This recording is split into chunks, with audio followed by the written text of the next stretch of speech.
ಸಾಲು ರಜೆ ಬಂದಿರೋ ಹಿನ್ನೆಲೆಯಲ್ಲಿ ಬೆಂಗಳೂರಿನಿಂದ ಮೈಸೂರು ಕಡೆಗೆ ಜನ ಹೊರಟಿದ್ದಾರೆ. ಇದರ ಪರಿಣಾಮವಾಗಿ ಟ್ರಾಫಿಕ್ ಜಾಮ್ ಮೈಸೂರು ಎಕ್ಸ್‌ಪ್ರೆಸ್ ಹೈವೇನಲ್ಲಿ ಕಂಡು ಬಂದಿದೆ.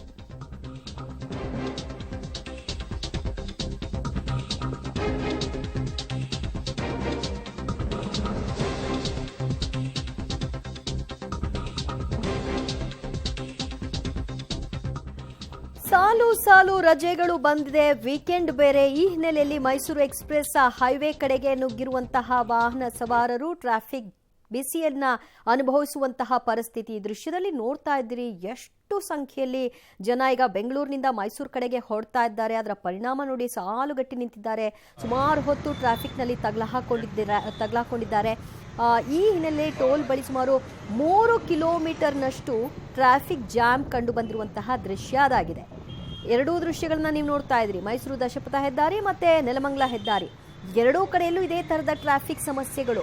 ಜನ ಎಲ್ಲ ಈಗ ಬೆಂಗಳೂರಿನಿಂದ ನಿರ್ಗಮಿಸ್ತಾ ಇದ್ದಾರೆ, ಪ್ರವಾಸಿ ತಾಣಗಳತ್ತ ಹೋಗ್ತಾ ಇದ್ದಾರೆ, ರಜೆಯ ದಿನಗಳನ್ನ ಕಳಿಬೇಕು ಅಂತ ಬೆಂಗಳೂರಿನಿಂದ ಹೊರಟಿದ್ದಾರೆ. ಅದರ ಪರಿಣಾಮ ವೀಕೆಂಡ್ ಆಗಿದೆ, ಜೊತೆಗೆ ಸಾಲು ರಜೆ ಘೋಷಣೆಗಳಾಗ್ಬಿಟ್ಟಿದೆ. ಈ ಹಿನ್ನೆಲೆಯಲ್ಲಿ ಟ್ರಾಫಿಕ್ ಸಮಸ್ಯೆಯನ್ನ ಸಹಜವಾಗಿ ಅನುಭವಿಸ್ತಾ ಇದ್ದಾರೆ. ಅದರ ಪರಿಣಾಮ ಸುಮಾರು 3 ಕಿಲೋಮೀಟರ್ ವಾಹನಗಳು ಹಾಗೆ ನಿಂತಿತ್ತು.